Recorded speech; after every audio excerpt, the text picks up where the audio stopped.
That was all a very good segue into the next question, which may be a very brief answer, but and it wasn't directed at anyone in particular, so it's two parts. The first is, what is the chance that Pope Benedict will consecrate Russia?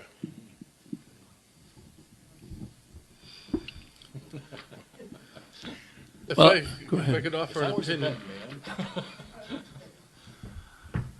I recall there was it appears that Pope Benedict is not disposed to perform the consecration of Russia. Yes, he appointed a commission to study the question, but studying the question is not acting on it. And he's been Pope now for 7 years, and he hasn't acted. He appointed a commission to study, and I suppose the commission is still studying.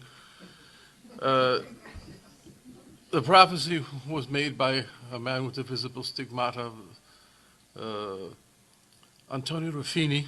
His biography was written by a priest of a high level of sanctity, Father Giuseppe Tomaselli. And I met Father Tomaselli a couple of times. I knew the stigmatist Ruffini personally for about 18 years. I did ask him on one occasion, point blank, is Pope John Paul II the Pope who's going to consecrate Russia? And he answered, no, it won't be Pope John Paul II. And it won't be the one after him. But the Pope after that will be the one to consecrate Russia. Now, I have to put in also the warning here, because people oftentimes they study prophecy and they get a wrong understanding. They say, well, after this Pope dies, won't the next one be a bad one, an anti-Pope? Well, the thing is, if he's an anti-Pope, he's not the Pope.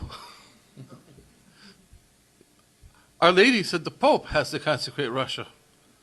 The true Pope, there's going to be a true Pope, there's going to be a false Pope. Obviously, we're not talking about the false Pope, the bad one. We're talking about the legitimate successor. So it will not be Pope John Paul II. It will not be Pope Benedict XVI, according to the prophecy of this man whose prophecies are worthy of belief. Pope Pius XII authorized the construction of a chapel on the spot where he received the stigmata. I think that that very fact confers a certain degree of credibility in the prophecies of this man, who was quite a miracle worker and known for his prophecies, and revealed the most hidden things to people that helped them to save their souls. So it will be, according to that prophecy, the legitimate successor of Pope Benedict will be the Pope who will consecrate Russia.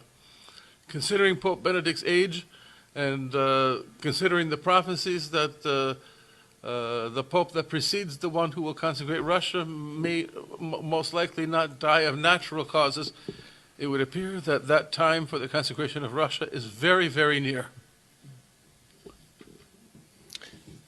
And if Antonio Ruffini is correct, then Benedict XVI is the Pope of the assassination.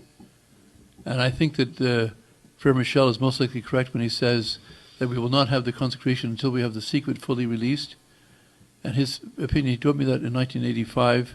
He said, I can't prove it's my opinion, but he said that Our Lady was insulted by the Vatican's refusal to obey the command to release the secret in 1960, and God will not give us the grace of the consecration until reparation is made for that disobedience, and the only reparation that can be made that will make it up is the release of the secret. And I think that there's also a natural reason for that. The secret will be a cleansing of the Church. It will stop the disaster of Vatican II in its tracks by the people widely knowing what the secret is. It'll also be a call to repentance.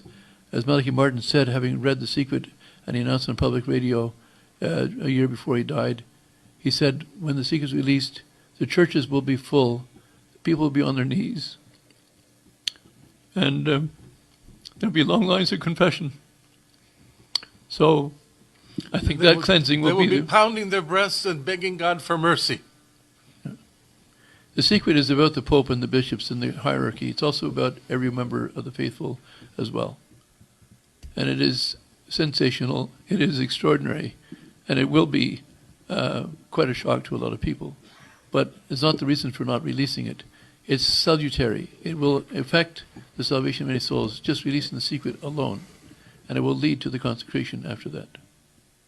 I think Benedict might end up giving us the secret before he goes into hiding, before he's killed.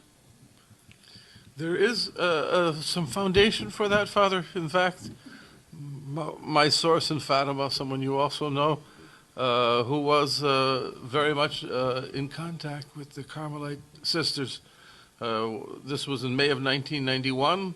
I was told that Sister Lucy had received the message from Our Lady that the secret will be revealed during the course of a major war. We know from prophecy that when some major catastrophic event will strike Iran, that the Third World War is very near. And in Sister Lucy's revelation she received from Our Lady was that in the course of a major war, the third secret will be revealed. And if the reason that the Pope John Paul II gave for not releasing the secret in Germany in 1980, 6 months before he was shot, was because he didn't want the Russians to make certain moves. Apparently the secret talks about some military moves of the Russians, but then that excuse will be completely gone when they actually make those moves, and that's why it would seem that it all ties together, that Russia invades Western Europe, the Pope releases the secret, goes into hiding, gets killed, you have then disaster for 2.5 years or whatever, you have a new Pope elected who then consecrates Russia.